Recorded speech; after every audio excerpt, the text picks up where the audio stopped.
Hi, I'm Jennifer at Hopeful Homemaker, and welcome to my series of videos about applique. In this video, I will show you how to use freezer paper and starch to prep your applique shapes. The specific shapes I'm using in this video come from my Soda Pop Blossom quilt pattern, but you can adapt this to any shape that you would like to use. See the comments below for links to the other videos in this series and also a link to the pattern if you're interested in making it. So glad you're here. Welcome to a quick video on how to do starch basting with your applique shapes. So I have some starch and cups. I also have this heavy duty freezer paper, and I've already cut some shapes and I've got fabric. First off, you're going to fill your small container with some starch and set it aside so that the fizz can kind of go down. The next step is to look at your freezer paper, and on the matte side, not the shiny side, you're going to draw your shapes. You're going to draw these shapes and then cut carefully, and you're going to cut right on the lines. I'm not cutting at the seam allowance, I'm cutting directly on the lines. The key here is to do your best to get a really nice smooth edge.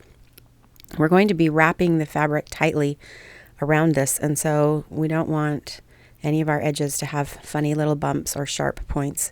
These are all really gentle curves, so they're going to be easy for us to do and for us to sew. The next step is to take the shiny side and iron it shiny side down onto the wrong side of your fabric. So you see I'm doing this with all of the shapes. So shiny side down and ironed to the back side. Also check for direction, and then once that cools for a minute, you're going to take your scissors, fabric scissors, and cut 1/4 inch away from the edge of the freezer paper shape. You can see I'm going all the way around to cut carefully. Once they're all cut, then the next step is going to be to get out your small paintbrush and your starch, and we're going to put starch around the edges, so the fabric allowance, because the seam allowance is going to be starched back around onto the matte side of the freezer paper. So you can see here I am taking a paintbrush and just painting the starch onto the edge. Once I've done that, you can see that the fabric is getting darker because it's wet. Then I'm going to take an iron and carefully, this is a dry iron, a dry hot iron, and I'm going to carefully press. You have to gather the fabric around the edge. Then I'm going to go back and starch again, and then I'm going to finish the shape. And the key is to carefully wrap your fabric around your shape without getting any folds or puckers, but to do it really gently so you have a nice gentle curve. Then I'm going to turn it over and double check it, iron it. My curve is great, and I'm going to set it aside and work on the next one. This is a really small shape. First I'm going to do all of one of the curves, and then I'll do the other. So first I'm going to do this kind of steeper curve. I'm going to start and just go carefully around. You're just going to have to really carefully pull all those edges in and iron really carefully. A small iron is helpful for this if you have one. But again, the key is to have it be a dry iron. Then once I've done that, I'm going to go back over. Notice that I'm even starching the turned edge that I already did. I'm going to turn that whole thing, and we're going to go around the shape one more time.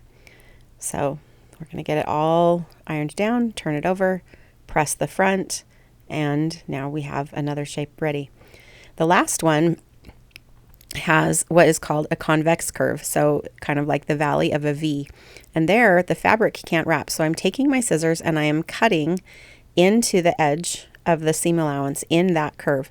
Now, I am not cutting all the way to the paper's edge. You can see that I'm cutting at regular intervals, about a little less than 1/4 inch, but I am not cutting all the way to the paper because I don't want to have a bunch of raw edge when I turn it.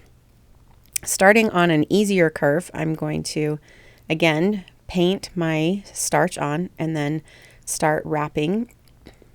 In the areas where you have cut it, the fabric, you'll see, kind of splits. You can see that space. That's because it needs to wrap around the edge, and that's why we do it.